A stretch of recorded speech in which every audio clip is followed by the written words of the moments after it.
Be ready. 5 seconds.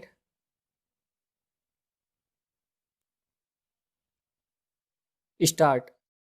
The past week witnessed some forward, albeit inexplicably delayed, movement towards breaking the deadlock between the center and states on bridging this year's shortfall in SAS collections to recompense states for adopting the GST.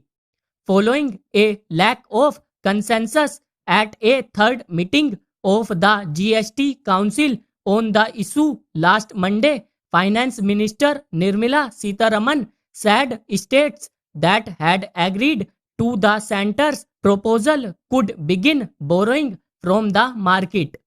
To recap, the center had argued that just 1.1 lakh crore of the estimated 2.35 lakh crore shortfall in GST SAS inflows was due to GST implementation. The rest was due to COVID-19. States could borrow 1.1 lakh crore with interest and principal payments to come from future SAS collections or borrow the 2.35 lakh crore but bear the interest from their coffers. By Wednesday, 21 states had agreed to the center's first option and were permitted to raise about 79,000 crore, 0.5% of their gross state domestic product, as additional borrowing linked to their acceptance of the option.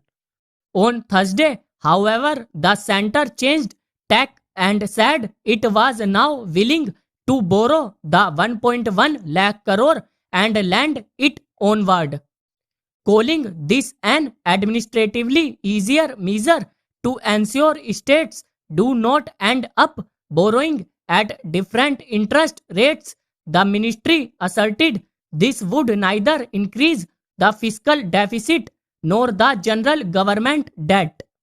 States and economists have welcomed this change of heart, especially as it helps bring in much needed cash for states to fight the pandemic.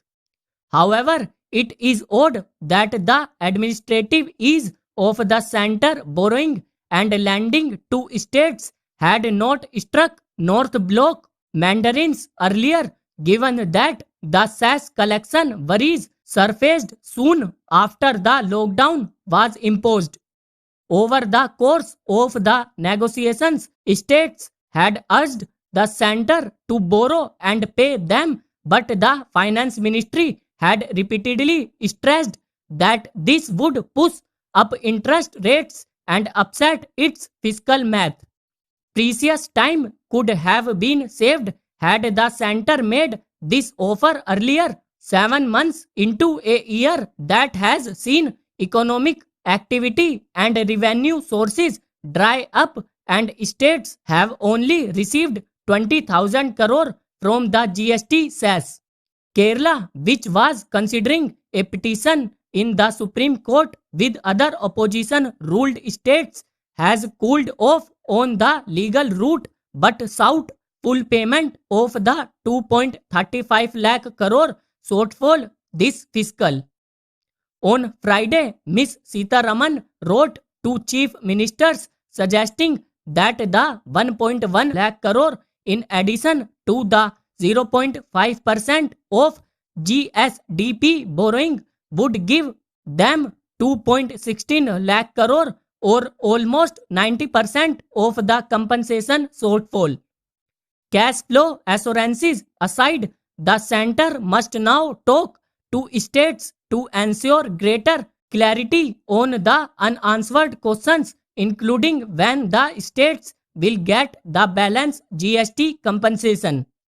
That is imperative to sustain the fragile peace attained for now.